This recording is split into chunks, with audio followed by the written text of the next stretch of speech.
Salutations, respected viewers. This is George from Ireland. In the building behind me, John Lennon and George Harrison lived in the late 60s, up until the breakup of the Beatles in 1970. So you can see the blue plaque between those two windows.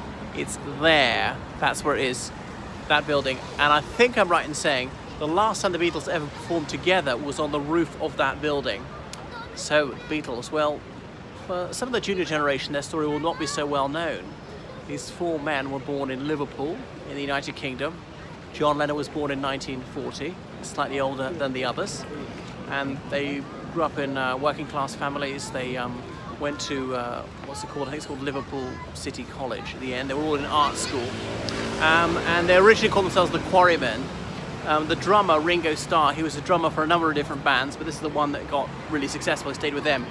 And then in about 1960, they went to Germany. They were playing in Bremen, if I've got that right, this port city in northern Germany, in a very rough club, which doubled as a brothel. And there was a fifth Beatle, Stuart Sutcliffe, who died very young before they struck fame. You can watch a film about him called Backbeat. Came out in about 1992. They came back to the United Kingdom. Actually, the deporter, when they discovered the youngest of the Beatles was not yet 18, and he wasn't allowed to be there without parental permission. Anyway, they performed at various places, particularly the Cavern Club in Liverpool, where they got to know Cilla White, as she was. They got married, became Cilla Black, another huge Liverpudlian star. And then by about 1964, they really took off. So the 60s was such a decade of change. The Fab Four, as it became known, they used to go on stage wearing suits and ties in the early 60s. By the late 60s, they would have long hair, shaggy beards, wear any sort of clothes, psychedelic clothing. They'd embraced ancient Indian philosophies and trying yoga and things like that. They'd been into an ashram in India with their guru. Anyway, so they came to London in the mid-60s because this obviously was the centre of everything in the United Kingdom.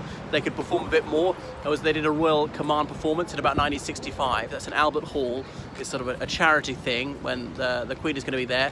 And John Lennon uttered the immortal lines before they started, saying, "Those of you in the cheaper seats, clap your hands. Those of you in the more expensive seats, rattle your jewellery." Perhaps his best bon mot. And Her Majesty the Queen Mother was there, as in the mother of the current Queen. Elizabeth II's mother was present, the Empress of India, who in the royal box gave her regal wave to that one as they were proving it. Anyway, so John Lennon's girlfriend had become pregnant in the mid-60s. He'd married her, even though it wasn't a very good relationship, and it went from rocky to disastrous, and they soon split up.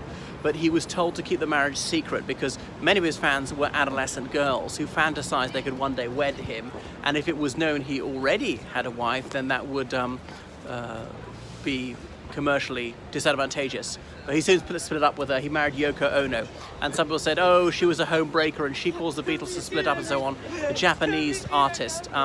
Remember, it was not long after the Second World War, and there was still a lot of bad blood in this country towards Japan.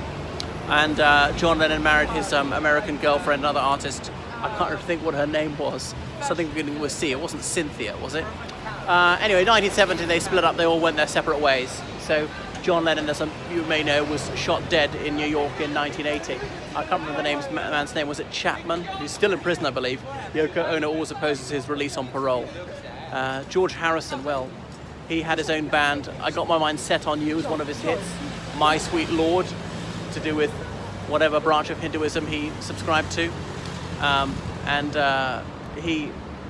believe he funded some Hindu temple. Paul McCartney, he became a vegan like his wife, and he tried to disrupt hunting, buying land very close to where people were hunting, and if the deer went onto his land they couldn't get it, things like that. When he divorced last time, the only time he divorced, Sir Paul McCartney, found out he had a fortune of about £800 million. What else? On the plaque behind it says MBE for the Member of the British Empire. Harold Wilson was the Prime Minister here in the late 60s, a Labour man. He represented Huyton, a town just outside Liverpool. So he said the Beatles were almost his constituents. He advised the Queen to give them this MBE, this honour. And the plaque, it says MBE behind their names. However, Lennon returned his MBE in 1970 in protest. He thought the United Kingdom was too supportive of American policy in relation to Vietnam. They weren't explicitly political. They didn't support one party or other. They were, part of the counterculture. They were vaguely radical. What can I say? They weren't to do with specific policies so much. They talked about pacifism, saying revolution. We all want to change the world, but when it comes to those who hate or killing, you can count me out. Well, surely sometimes for revolution there's no other way. Peaceful means will not always suffice. Anyway, that's the Beatles. Don't share many of their attitudes, but I think their music is marvellous.